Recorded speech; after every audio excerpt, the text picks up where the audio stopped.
All right, I did a 53-man roster projection at Niners Wire, and it's already blown to pieces because of some injury news from Kyle Shanahan on Tuesday.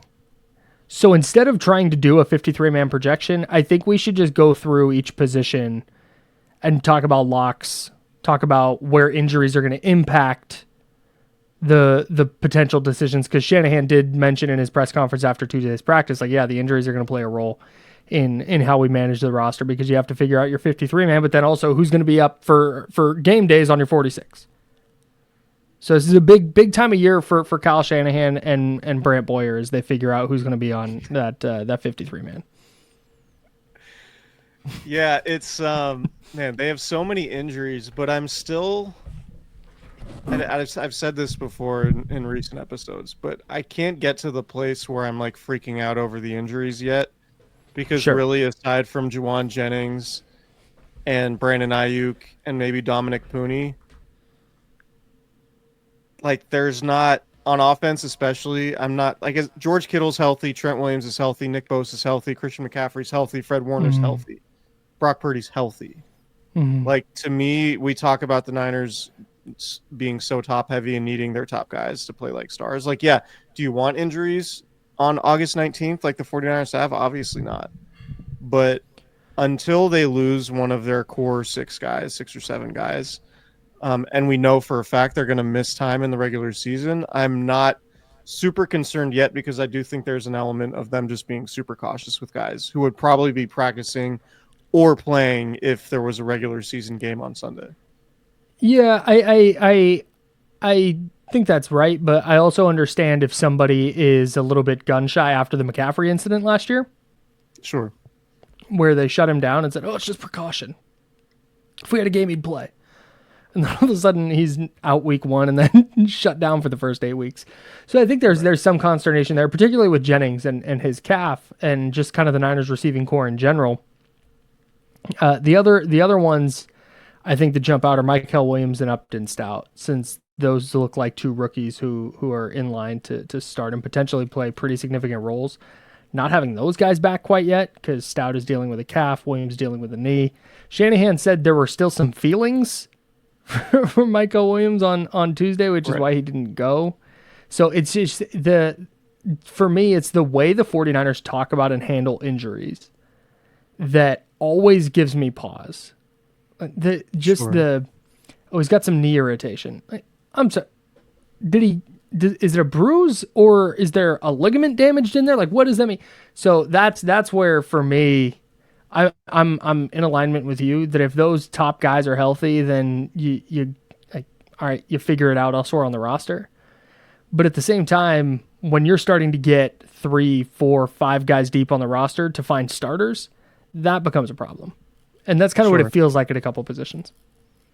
Sure. Yeah. Kyle Shanahan said the initial thought was Mykel Williams would return this week. They're going to give him another week. So, we'll see. It doesn't like, it sounds like really among the new injuries, not including Brandon Ayuk and Kevin Givens, Dominic Pooney seems like the only one. And I guess Corey Kiner, who's your, third or fourth running back, right? Mm-hmm. Like, is the only one who really feels like he's in danger of missing week 1. And week 1's going to be a really tough game in Seattle regardless. But I'm not as concerned. I think we're kind of in a place where injuries are all we have to talk about, because the preseason just isn't that interesting. And it's just like, it's the constant discussion point with the 49ers in August, because there isn't anything else to talk about. Mm-hmm. So I think it's getting a lot of focus, and not that it's good. I'm not saying it's like it's fine and we can just ignore it and brush it aside. Mm-hmm. I just when it comes to like wins and losses, like I just don't see a ton of injuries on here that are like, man, Trey Brown's been sidelined because of heel discomfort. Like, what are the 49ers going to do? You know what I mean? Like, oh God, but Richie Grant's been sidelined since Denver. Like it's that type of stuff. It's like, okay. Like they're missing a lot of guys, but we don't know if all these guys are even going to make the team. Sure, and that's fair. But at the same time, we've gone through this before on the podcast where like 7 out of the last 8 years, they've been among the league leaders in total games lost to injury. It's a little bit like Jake Moody with field goal kicking, right? Every miss by Jake Moody feels like 10 misses. I'm not even doing a bit, but because of the way he started his career, because of the way his first ever game-winning kick went, because of the way his blocked extra point in the field goal, or block extra point in the Super Bowl went, and then the entire 2024 season, every miss by Jake Moody feels like 10 misses. With the way the 49ers injury situation has been for, Kyle Shanahan's entire tenure, every injury feels massive. Especially when they happen, you have all these injuries. Okay, you're going into a preseason game, and then Dominic Pooney's out on the first drive or after the first drive, and Corey Kiner is very, very publicly going down with an ankle injury. It was just, it's the sheer volume that is jarring. So I understand why there's some hand-wringing. Isaac Guerrero was back in practice, though. That's good news. Bernardo Green back in practice. Yeah. That's good news. So I'm with you overall, though, when it comes to projecting out what does this mean for the 49ers. Call me on September 1st or whenever they have their first regular season practice. September 3rd, I guess it'll be. Right. Like, call me then. That's kind of where I'm at. It's like, all right, these guys are missing practice. It's still August. Like, let's get to week 1. Let's see what the injury report's like week 1. And then we can freak out appropriately. Because for me right now, it just feels like a lot of second and third stringers who aren't going to get a ton of playing time are not practicing. And some of the guys you do need, like Bernardo Green and Isaac Guerrero, are back. And Nick Bosa obviously was back. Like Nick Bosa hasn't, it feels like he hasn't done anything in August. Like he's not going to play in the preseason. He didn't participate in the joint practice with the Raiders. He's been getting like very few reps. And when he does get reps, he's been awesome. But that's like, as long as your core guys are healthy, for me, I'm not going to get super concerned just yet. Yeah, absolutely. So let's go through the 53-man roster. I did at Niners Wire, and we'll talk about some of the guys who are on this roster who are now injured. And we'll go through some of the potential replacements and tough decisions, et cetera, et cetera. So at quarterback, I have them keeping 2. It's Brock Purdy and Mac Jones. I don't think Carter Bradley's very good. Maybe Nate Sudfeld is their practice squad guy, their emergency third QB. But Purdy and Jones are pretty clear cut. All right. How terrified are you of this Mac Jones knee thing? On a scale of 1 to season's over, let's look at the 2026 draft. Okay. Yeah, might be time to tank. No, yeah, you got a knee inflammation or a knee sprain that's going to keep him out a week. Yeah, Kyle Shanahan said he should be good to go week 1. Yeah, no notes. They're going to keep 2 quarterbacks. They're not going to keep 3. No. And now it's just kind of, is Nate Sudfeld going to beat out Carter Bradley for the 3rd spot? Practice Tough squad to beat spot. out Carter Bradley. We'll see. But yeah, I think the Niners would love to not have to even think about having a 3rd quarterback. Right. But in terms of the 53-man roster, it's just going to be Brock and Mac. Right. Ultimately, I saw some people after their first game talking about like, oh my God, they don't have any QB depth. Like, yeah, most teams don't have 3 quarterbacks. 2022 was weird. 2022 was a weird thing that happened to the Niners. Right. You're not just going to have an awesome 3rd quarterback on your roster all the time. Right. And people were freaking out about having too many quarterbacks back then. Yeah, right. Moving to running back, oddly enough, Christian McCaffrey, the healthiest one right now, knock on wood. Mm-hmm. I've got Isaac Guerrero, I've got Jordan James, and I initially had Patrick Taylor Jr., but his season is over. He dislocated and fractured his shoulder, according to Kyle Shanahan, so he is on IR. He's out for the year. Corey Kiner has a high ankle sprain. Shanahan said it's a pretty bad one. He said normally they're about a month, so he's expecting him to be out longer than that. Maybe they put him on the roster and then put him on IR, or maybe they put him on the roster and have him as a game day scratch. I don't think they're gonna do that. I think they probably keep Jeff Wilson. Yeah, I think they keep Jeff Wilson. I think they put Corey Kiner on IR, and he can return at some point in October. he's not so important that you have to rush him back from a high ankle sprain. And you have Christian McCaffrey, and as long as Isaac Guerendo's healthy, you're fine. Jeff Wilson Jr., I think, is a third running back. I'm sure he could play special teams. Yep. And I bet he winds up being the second running back. No, excuse me. Guerendo's too. Yeah, that's right. Okay. Yeah. Yeah, I think you'd probably be fine on game day if you, and everybody being healthy, had McCaffrey, Guerendo, and Wilson as your 3 halfbacks. Yeah, for sure. The other thing they might do, so you can put, I think, 2 guys on IR with designations to return without putting them on the 53-man. Mm-hmm. But they still count toward your 8 total IR return. So you have to be pretty diligent with how you do that. Yeah. I do wonder if they put Kiner on the 53-man and then try and release an offensive lineman or a defensive lineman and bring them back after they place them on IR. That'll be interesting to see how they kind of maneuver that. It ultimately doesn't change much. But, yeah, I think Jeff Wilson probably takes that spot on game days. Yeah, and then Jordan James, I would imagine, is just like a healthy scratch until, somebody else gets hurt. Thrilled to watch him in the preseason finale. Is he going to play? Was he practicing yet? I would imagine so. Was Jordan Is James he not back yet? today? I thought I saw he was back. I might be making stuff up. There's a decent to strong chance I'm making that up. I have not seen any news on Jordan James. So well, then maybe he doesn't play. Yikes. Yeah, I think he's probably just a healthy scratch until there's another injury at running back. But it doesn't sound like, he might not have enough practice time to play week 1. So ideally, your running backs are healthy, so you don't have to turn to them after not doing a whole lot the last few weeks. Right. But I think Jordan James is probably a healthy scratch because I don't know that he was going to be a special teams guy anyway. So he's probably your backup running back if one of your top 2 gets hurt. Kyle Juszczyk going to be the fullback again? Believe so, yeah. You don't think Jake Tunges is coming for his job? Man, a lot of talk about Jake Tunges playing fullback in the presser today. We're just kind of too many questions about it, and there was one question about it. We're kind of at that point where, okay, everything's been written about. What's the new thing? It's Jake Tunges, fullback and a tight end? Wow. Oh, interesting. Just doing all he can. Is Jake Tunges the Ross Dwelly of Luke Farrell's? Many are asking. Yeah.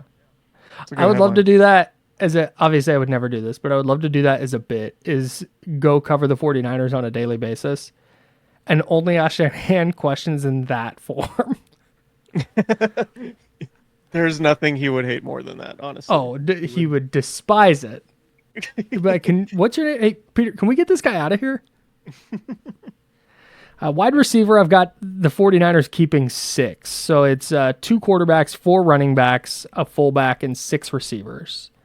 It's Ricky Pearsall, Juwan Jennings, Demarcus Robinson, Jacob Cowing, Jordan Watkins, and Russell Gage.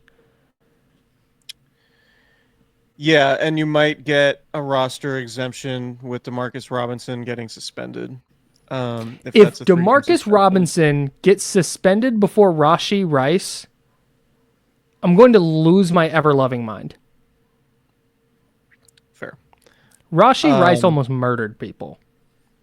And they're like, "No, we'll push that till September 30th. We got to get you through that Sunday night game and the Friday night opener, and we got to get you through that Ravens game. No, don't worry about it. In the Super Bowl rematch. Yeah. Get out of here." Are you implying that the NFL is not above board on every single disciplinary decision that it makes? I'm not implying that. I'm saying it very explicitly. Okay. Just trying to pick up what you're putting down. That's all. Yeah, no, I'm handing it to you. Okay, thanks. Yeah, so you might get, I guess this is the opportunity to have the discussion about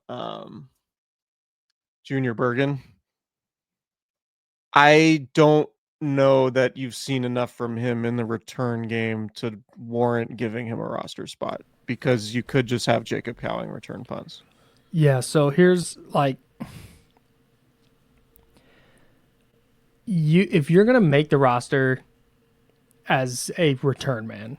Like, that's your job. You are on the roster to be a return guy. For me, especially with where the 49ers are injury-wise, you have to be the Josh Cribbs, Devin Hester, Dante Hall type of player. Not that you're going to be a Hall of Famer because of your return ability, but it needs to be like every time Junior Bergen has touched the ball in the preseason, it's like, oh my God. And he had that first return that was awesome. That first punt return where he made the guy miss point blank and he returned it 31 yards or whatever it was. Like, that was awesome. But since then, like, I've not been blown away to the point that I'm like, yeah, you can, because I'm doing this based on maybe Jennings isn't available or is limited. You mentioned DeMarcus Robinson, who may or may not be available. Jacob Cowing, can he play?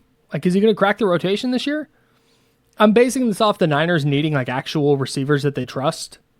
Yeah. And I don't think that Junior Bergen, I doubt he's there as a receiver. And I don't think they're going to, quote unquote, waste a roster spot on a return man at this point. Yeah, I think there was so much about Cowing. Like, everybody on the beat who was there for OTAs was talking about Cowing as like, oh, this dude is potentially making a big leap. Like, he spent a lot of time working with Brock Purdy in the offseason. And, like, honestly, it was a pretty uninspired rookie season from him. But, you know, if he was somebody to make that leap, I think the 49ers would obviously prefer to keep him because he could contribute on offense and in the return game. Yeah. Like, even if he's just Ray McLeod, like, that's probably fine. He would need to get better from what he was as a rookie to duplicate, you know, Ray's there, obviously. But, like, I think I don't see a lot of juice from Junior Bergen, and I think you can probably have Garendo and Dallas Flowers, you know, handle kickoff. Oh, spoilers. Cowing. Yeah, sorry. But I think you have other options. It's like, it's not like the Niners are completely bereft of like return guys this time. I would have Cowing return punts, and I would have Dallas Flowers and Garendo back there, Garendo and Cowing or whatever to return kickoffs. And if Bergen houses 2 kickoffs and a punt in the preseason finale, maybe you think differently about it. But yeah. He would, as a 7th round, undersized, probably should have gone undrafted receiver from the University of Montana, whose most productive skill at the FCS level was punt returns. You need to be like the story of camp. Like, right. Holy crap, look at this guy. And from what I've gathered, there's not, like you said, there's not a lot of juice there in terms of that different kind of level. But yeah, I don't think he has much juice. And like, to your point, you need like serious juice if you're going to be like this electric return man.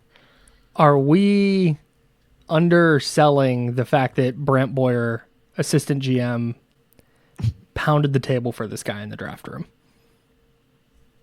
Maybe, but also it was probably Kyle Shanahan being like, yeah, I'm kind of over the draft at this point, 7th round. Brant, who you like?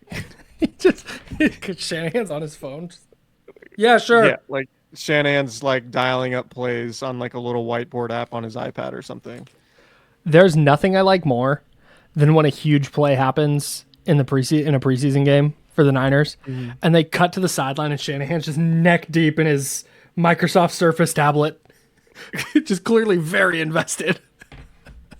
I enjoyed all the looks. Like, the Niners offense is on the field and they're showing Shanahan between plays, and he's just got his arms crossed because he's not calling the plays in the preseason, and he's just got this look on his face like, all right, we're here.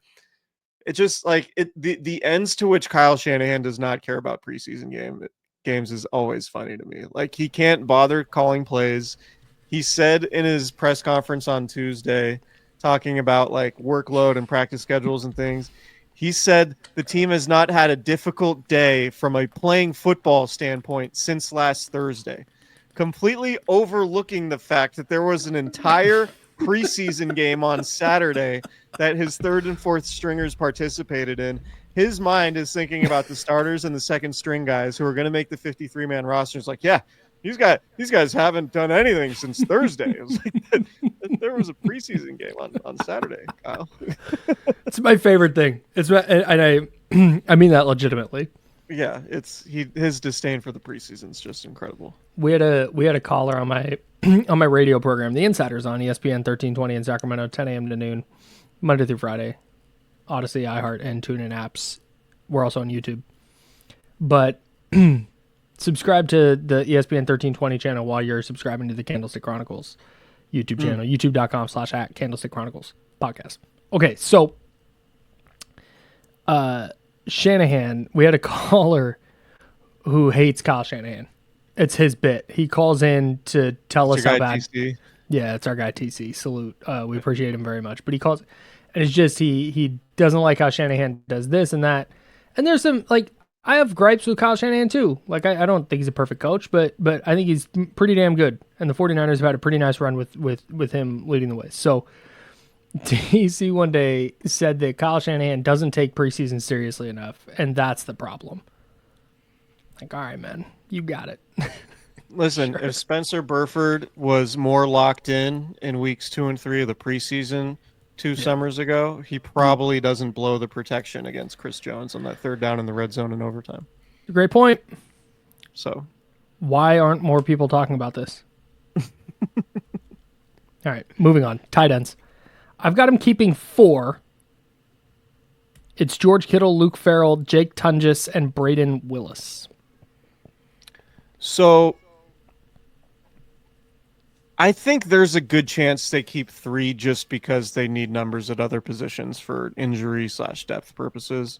Okay. Because I can't imagine they would have 4 tight ends up on game day. And they might if they're running more 12 and 13 personnel. Maybe. But, like, is Braden Willis getting snatched off your practice squad? Maybe. What about probably Jake not? Tunges? I know he plays fullback now. Yeah, I've got. Maybe that's it. Maybe it's 3 tight ends, 2 fullbacks, with Tunges playing the backup fullback role.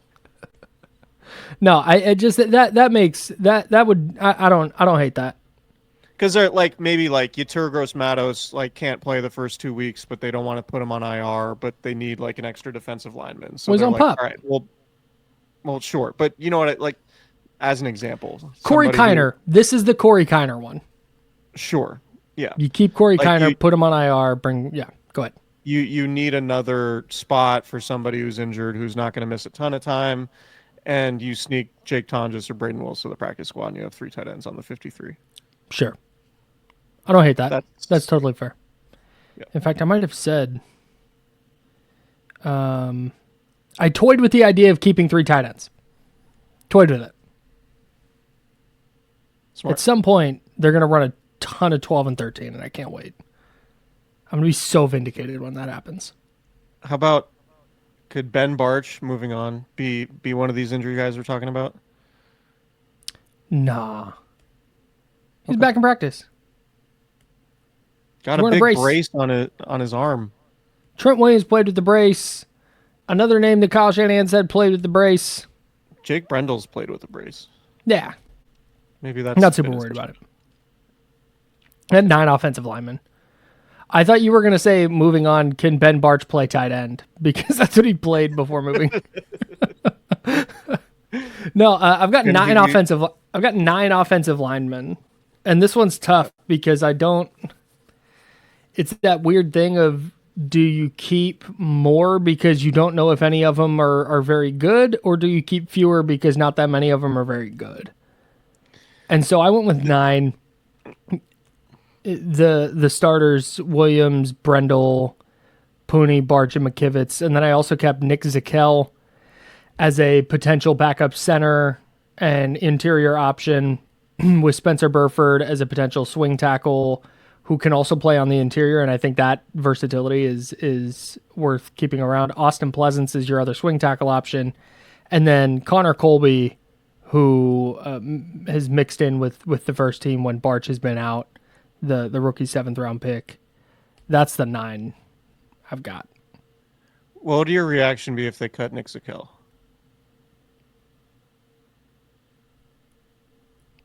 I just did it. So I think there's a decent chance they keep 8 for the same reason I think there's a decent chance they keep 3 tight ends. Interesting. Because they've often kept 8 offensive linemen, and because you have you have Pleasance,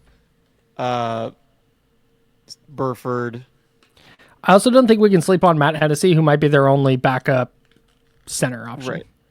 I just think they have a backup right tackle in Pleasance, a backup left tackle / interior guy in Burford. Colby is either going to start or be a backup. I think they could probably get away with 8.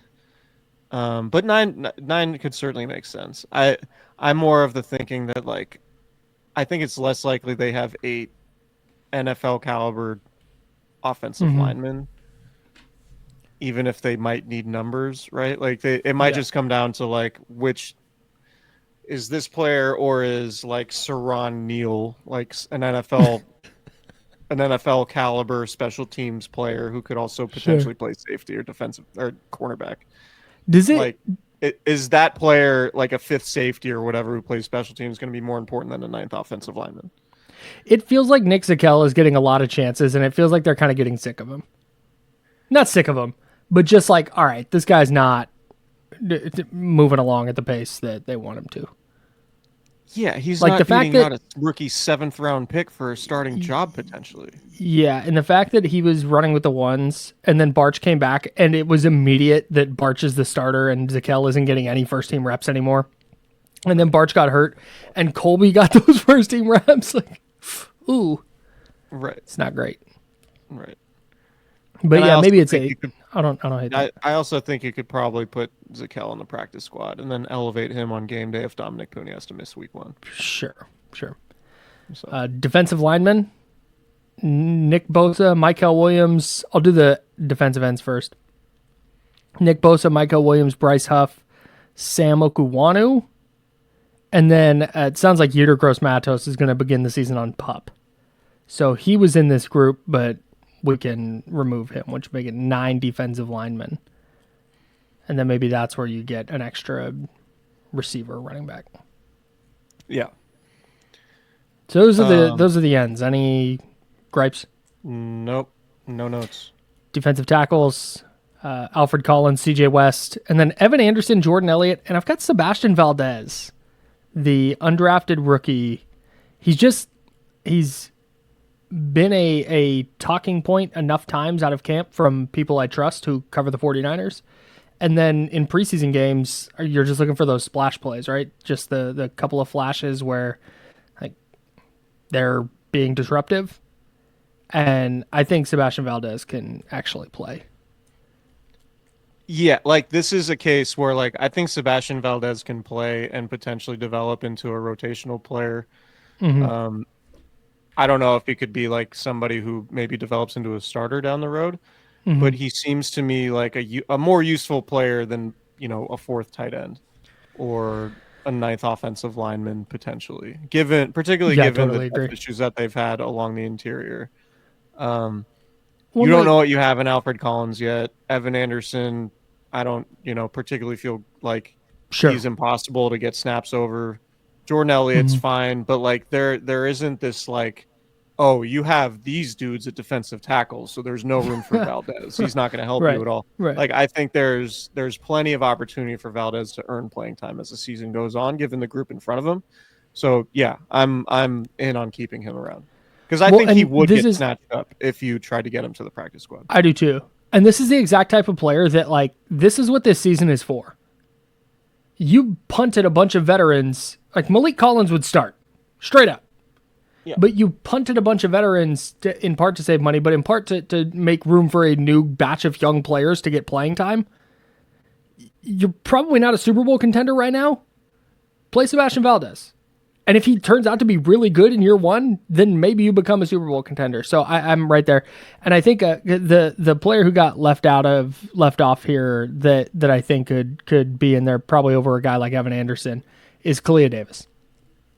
I think they like Kalia Davis. Yeah. He's got a good preseason. It wouldn't shock me at all. I've just anchored myself to Evan Anderson being a good undrafted player, and I think I might be wrong.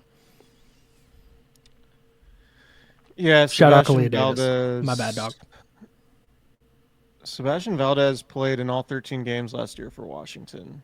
Mm-hmm. And has not. I don't think he's missed any time in this training camp, while defensive linemen around him have dropped like flies. So, Anyway, sorry. Kalia Davis. Yeah, I think they like him.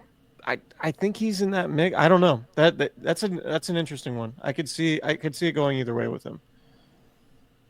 If it's Kalia Davis, I think they probably like Kalia Davis more than Evan Anderson. No? I agree. Okay. I also think he's probably a better player. Yeah. I think I would agree with that too. All right, to linebacker, and this is and my numbers have gotten messed up here, but I have 5 linebackers. It wouldn't shock me at all to see a 6th. I have Fred Warner, D. Winters, Nick Martin, Curtis Robinson, and Tatum Bethune. If they really like Luke Gifford as a Sam linebacker and special teams guy, then I think he goes in the mix here. Yeah, I would agree. And if it's somebody that assistant GM Brant Boyer really needs on special teams, totally. I could see them keeping a 6 linebacker. Yep. I think Robinson makes it. I think they just love him. And he just immediately he made his preseason debut on Saturday and immediately came in and lit somebody up. On special teams. That guy rocks. Yeah, and I'm kind of in on Bethune. I'm kind of intrigued based on how he's played. So if he can be a good special teams player, I don't know that I hate the idea of giving him a roster spot. Yep. They could keep 6 if assistant GM Brant Boyer likes one of those guys. Cornerback, I also had 5: Diamondo Lenore, Renardo Green, Upton Stout, Dallas Flowers, and undrafted rookie Jacob Robinson. And again, this is more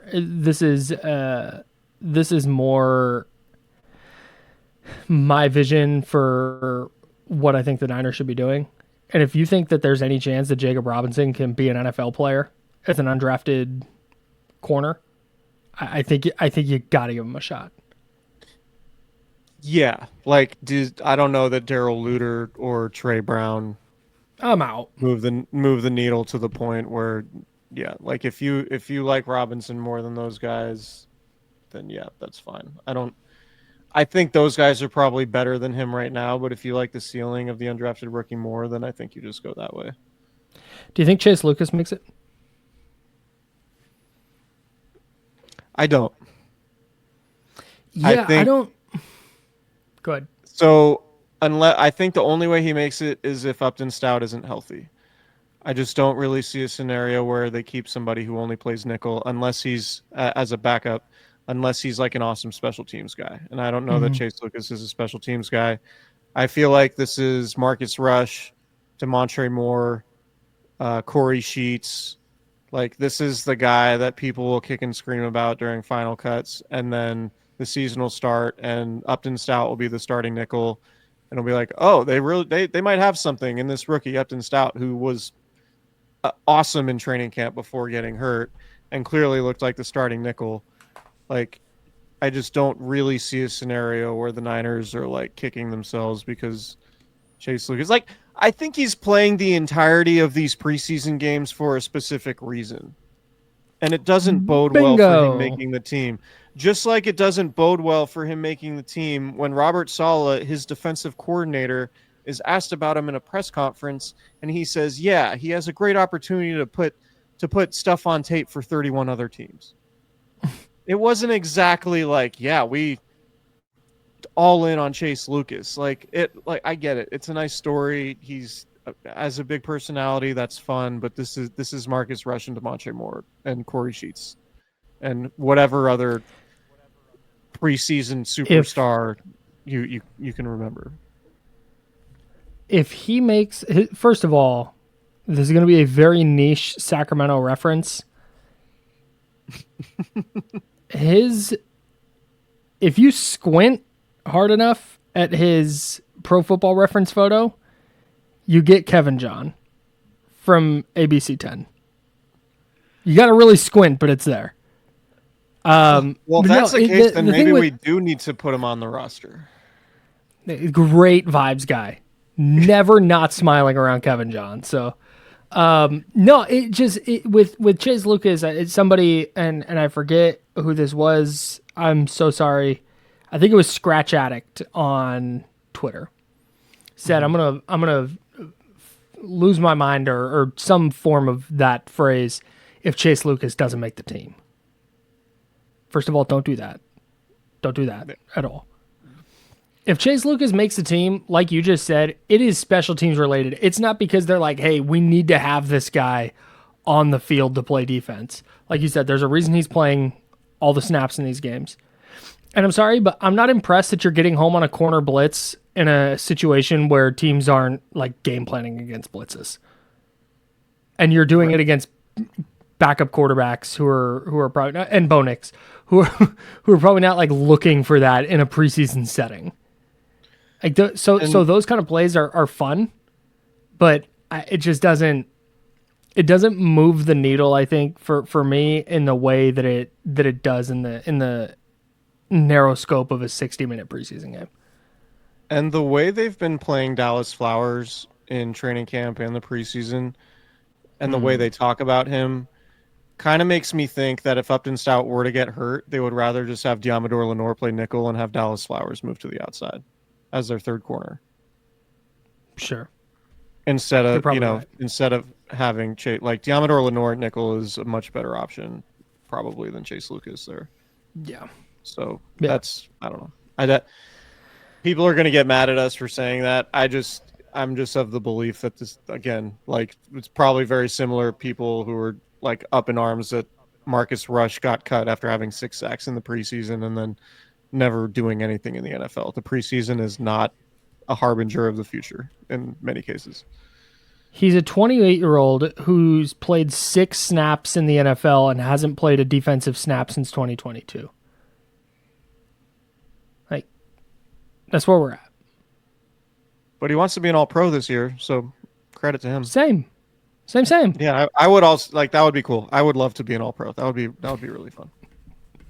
Yeah, and so yeah, if he makes it, it'll be special teams related. I don't expect to see Chase Lucas on the field for the 49ers defensively. And 4 safeties: Jair Brown, Jason Pinnock, Marquise Siegel, and Richie Grant, I guess. And maybe this is where Siren Neal comes in because we have not heard a lot from Richie Grant. Richie Grant is this year's Miles Hartsfield. Ooh, nice. Yeah, I'm with you. I think Neal probably makes it for special teams. And I think they've been working him at safety and corner or at corner too to try to like see how versatile he can be in case, you're decimated by injuries and you need one of your back end guys on the 46 man to play a different position. I kind of think that's what he's there for. And he's been around and he's played a lot of football, I think. So I wouldn't have any. I think Neal has a pretty good shot at making it, but I don't know. I'm a big Derek Canteen guy. Sure. So if you are a big Derek Canteen guy, can I ask you if you've wavered at all on your Jair Brown feelings? Nah. Okay. I think he starts. You think he starts? You think so? You think Brown and Pinnock are the starters? You don't think Siegel? I think Brown and Siegel are the starters. Oh. Not Pinnock. Everyone's just penciling in Pinnock. Well, I'm not. Okay. I think Jair Brown makes it. I wouldn't be as surprised as everybody else if they cut him. Yeah, you hate Jair Brown. I don't hate Jair Brown. I just think there's a good chance that assistant GM Brant Boyer likes Siron Neal more on special teams. And Jair Brown was a Steve Wilkes guy. I know Matt Barrows brought it up on his podcast, his latest podcast with Tim, that maybe 49ers Jair Plus, Brown, I believe it's called. plus minus. Oh. It might be that Jair Brown is somebody they trade. Maybe because you could probably get another player or maybe a late round pick for him if you aren't. Get Howie Roseman on the horn. Howie Roseman. Well, if he went to the Eagles, he would be an all pro. Dude, if they traded Jair Brown to the Eagles, if they traded Jair Brown to the Eagles, the discourse would be, wow, Howie did it again. They traded a conditional 6th round pick for a guy who was a 3rd round pick, a top 100 pick 2 years ago. Howie Roseman has done it again. God, I hope they don't trade it. If the 49ers, if you're listening, Brant Boyer, if you're listening, do not by any means trade Jair Brown to the Eagles. I don't need that discourse in my life. Howie Roseman just keeps winning on the margins. And then, oh my God, and then you'd get the all 22 of him intercepting Patrick Mahomes in the Super Bowl.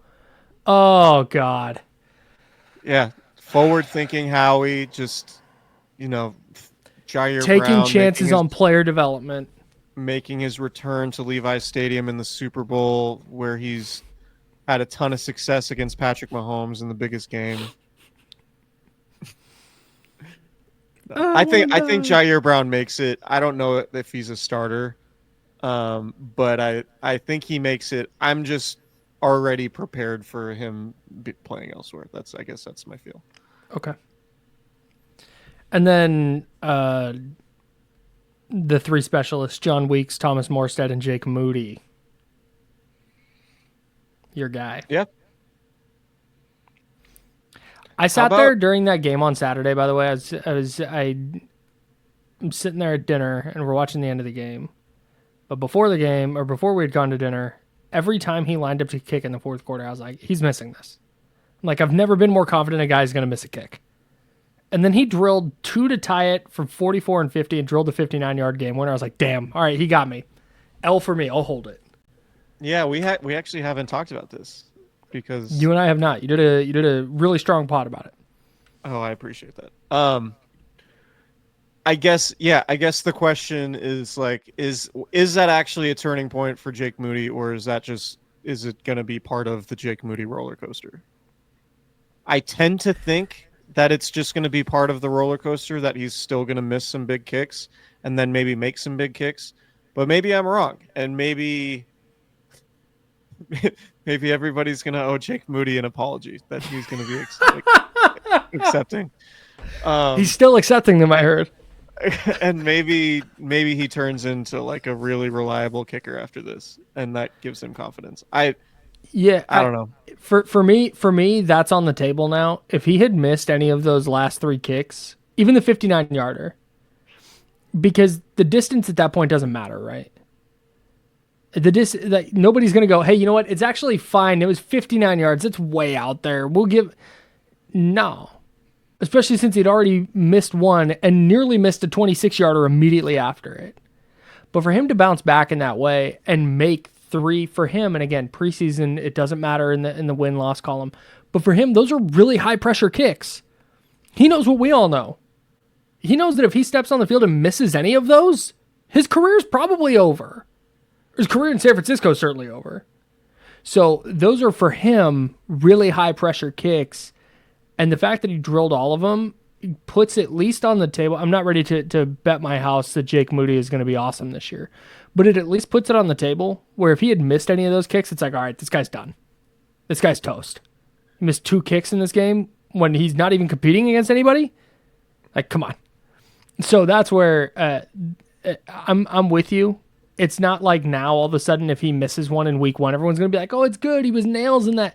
But it's at least like, all right, this gives him at least some kind of confidence, some foundation for the first time in his career.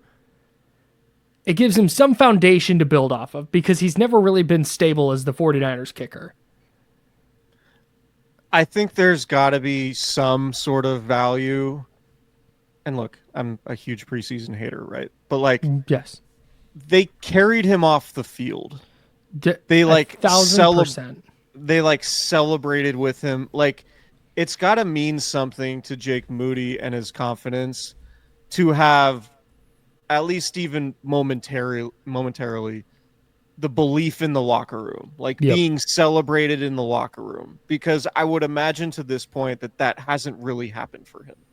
Right. Like he probably gets looked at sideways by a decent number of his teammates who are like, you were drafted in the 3rd round and like, we don't even know if you're going to make the team. Like, what's going on here? Like, but to like have guys lift him on their shoulders and be like, man, you just did that. Like, we appreciate you as our kicker, blah, blah, blah. Like that has to mean something to Jake, and that has to be a confidence boost that he probably could use.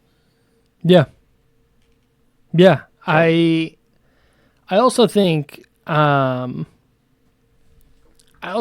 we talk about like the games not mattering, they don't matter for us and for wins and losses. They may not matter to Kyle Shanahan, but the Chase Lucases who are out there busting their ass, and Tariq Owens and Junior Bergen and Carter Bradley and Jalen Mahoney, who had the interception that set that up. Speaking of which, real quick, Chase Lucas, what the fuck are you doing? Tackling Jalen Mahoney. What are you doing? I forgot about that. Just an abominable play. But again, I get like, come on. But for those guys who made those plays and who battled to get them back into the game, like it matters for them. They're making the hits. They're doing the running and the playing. They want to win. You're not trying to lose. And so for Moody to come through like that, it was cool. It was genuinely really cool. And Kyle Shanahan being asked about Chase Lucas's interception and then just bringing up his celebration where he like ran to both end zones.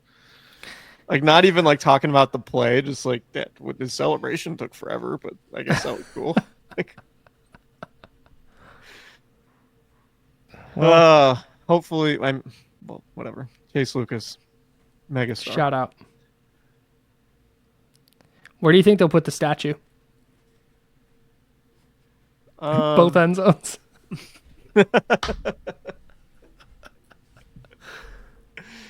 Is that another 26?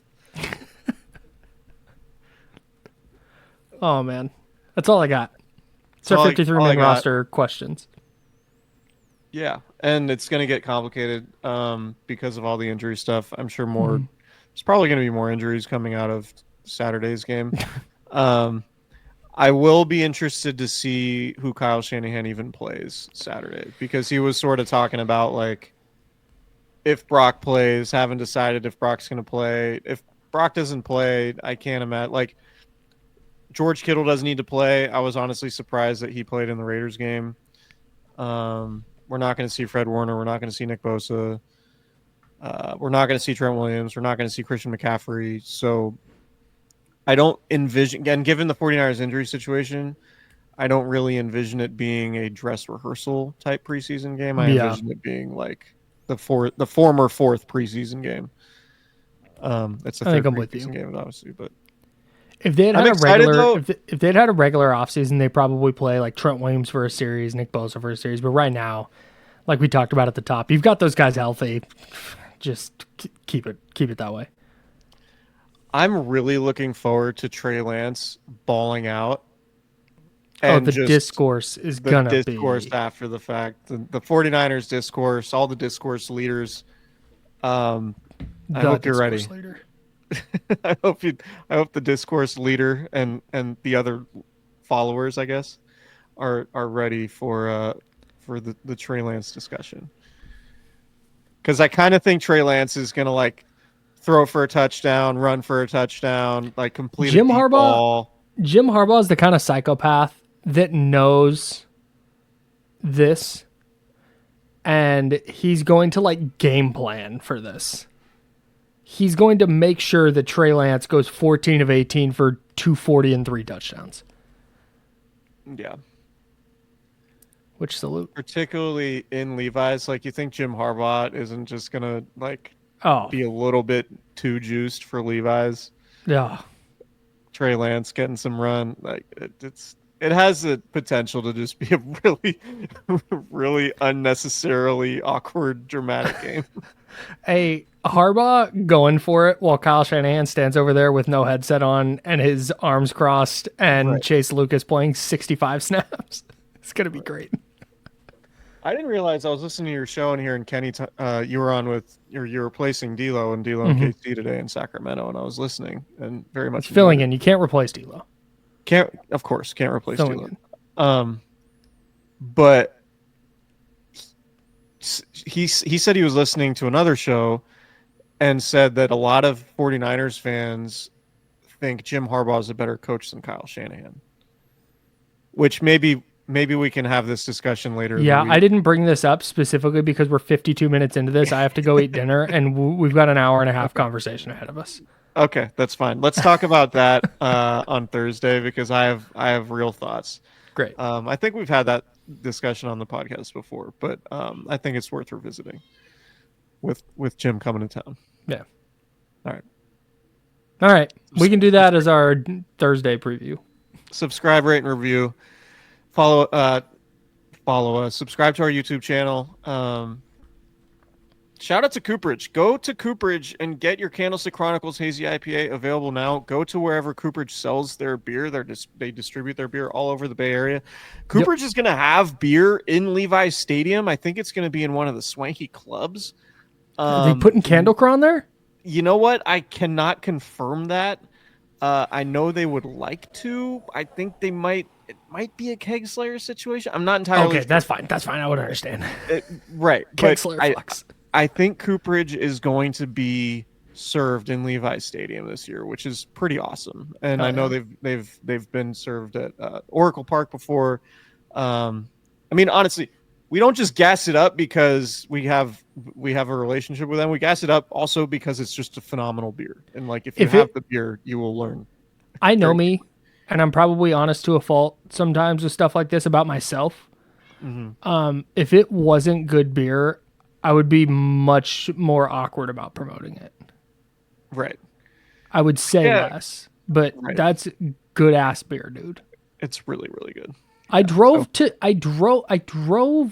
with my mother last December when Cooperage did their coat drive.